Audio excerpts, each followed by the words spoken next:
Hi guys, this is another vintage padlock. I bought this one on eBay as well.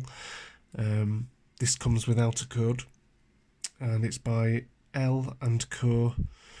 Made in England, and it's quite a nice little thing really. It's fairly light. I don't think it's something you class as secure, but this is a nice little puzzle. So here we go. I think I'm going to do the same again with these, which is apply tension to the shackle here. So I think I can pinch it. And if I pinch there, it seems to be applying enough pressure. And yep, you can really hear the click. In fact, I found the first number. I wasn't meaning to do that. There's a very obvious kind of click and fall into place when you find a number on these, or these types of things. Number 5 doesn't want to move out of that little gap there actually. So I'm gonna say it's a number 5. So let's just move on to the next.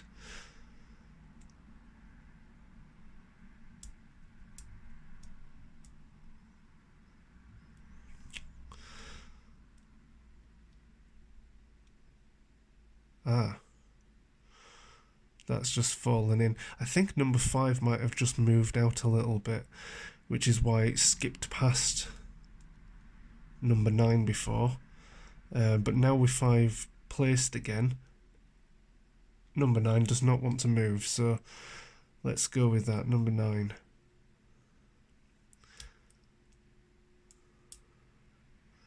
Do you know what? I think I'm going to have to keep resetting these as I move. And actually, I think I've just skipped past another number. Although I'm going to... number 3 feels fairly interesting. I just felt something give on the shackle there. So it wasn't 3, it's number 6. So, hopefully... Do you know what? I actually think there's a bit of a spring action. There's a spring action to this, so I might not need to apply any tension really to the shackle if I just keep these numbers where they are.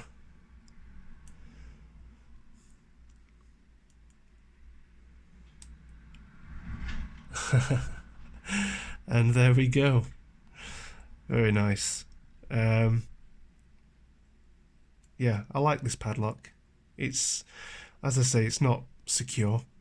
I wouldn't use it to secure any of my possessions, but I think it's going to go in my collection because it's just quaint, and you don't see many of these again. So yeah, so the number was, oh God, do I remember? 596.